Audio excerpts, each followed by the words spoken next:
U četvrtak počinje novo izdanje Vodnjanskog ljeta. Od koncerata, kazališnih predstava, izložbi, promocija knjiga do raznih radionica. Bogati program za sve gušte koji traju cijelo ljeto. Ciklus ljetnih događanja tradicionalno započinje vatrama Svetog Ivana na glavnom gradskom trgu.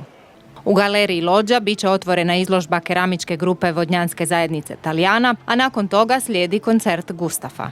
Osim klasičnih fešta koje su, bumbarska ili perojska ili fešta od puževa, imamo Leron koji puno znači Vodnjanu, imamo Bošnjansku noć koja će se odvijati u subotu, ali evo, stvarno pokušali smo i razne zborove angažirati i da ponudimo za sve gušte izbor. A ove godine i jedna novina, radionice L'Arte dei Bumbari. Tu ćemo imati 2 dana, 29. i 30.7. razne radionice stvaralaštva, to će biti radionice kiparstva i keramike i tako dalje. I nakon toga izložbe u Peroju, u Vodnjanu i u Galižani.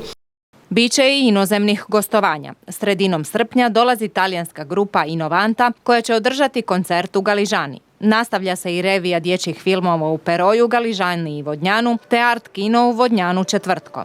Držali smo se onog koncepta više manjih koncerata kako bi uspjeli pokriti cijelu vodnjanštinu i dati za sve okuse i za sve generacije primjeren jedan program.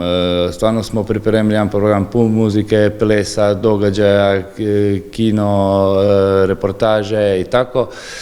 Čak do i povijesnih činjenica Vodnjana, raznih predavanja. Četvrtkom će u Barbarigi, a subotom na Narodnom trgu Vodnjanu biti tržnica na placi, gdje će lokalni proizvođači nuditi svoje proizvode, od ulja i vina do lavande.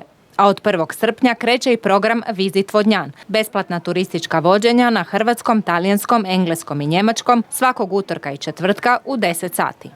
Cilj nam je sa tim vođenjima da u biti svi oni koji su smješteni prvenstveno na Vodnjanštini, ali i šire, s obzirom da se pokušavamo promovirati i putem drugih turističkih zajednica, da osim što su došli ovdje na more, da ne borave cijelo dan samo na suncu i na moru, nego da isto tako nešto upoznaju, odnosno pogotovo da upoznaju Vodnjan koji stvarno ima puno toga za ponuditi našim posjetiteljima. Htio bih pozvati sve ljude dobre volje da se dođu družiti s nama na Vodnjanštini. Evo već preksutra u četvrtak krećemo sa tim.